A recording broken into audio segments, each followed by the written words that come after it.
Kirsten Kukowski, the National Press Secretary for the Republican National Committee, joining us now here on EWTN News Nightly. And Kirsten, we want to clarify that CPAC is not directly connected with the Republican Party, but certainly there are a lot of common denominators there. Do you think that the discussion at CPAC this year gave the GOP any better direction going into the crucial elections coming up?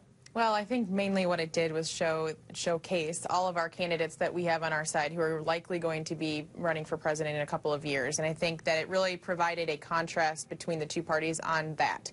We have a lot of good leaders who have a lot of good things to say, and we're having that conversation in our party right now ahead of 2016, when obviously all the voters are going to be tuning in. So, you know, on the other side, I think that we have, you know, a different set of candidates who maybe we've all seen before, and you know, the Democratic Party is going to work from that, but I think we feel very good about what CPAC kind of showcases our leadership right now.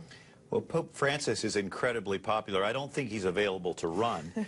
But even Rick Santorum, a former presidential candidate, referred to just the way that the Pope shows how real faithful people live their lives versus, you know, what they don't do. Do you think that maybe some candidates might take a cue from the Pope?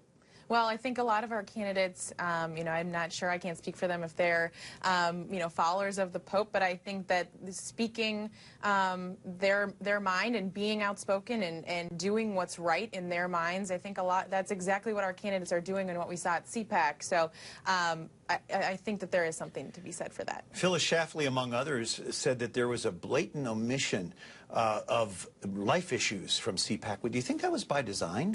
I highly doubt it. I do not know what the organizers had in mind, or you know, what they're you know, behind the scenes. But I do know, as a party and as a conservative movement, life is an important issue. It's something that I know my boss at the Republican National Committee, our chairman, it's in our platform, and he talks about it regularly. So I highly doubt that it was an omission on purpose, and I don't know that I agree that it was generally omitted either. So you know, a good question, but I think something the conservative movement and Republican Party stands for. And she called it a glaring omission. But we appreciate your analysis, Kirsten. Thank you for joining us. Of course, thank you.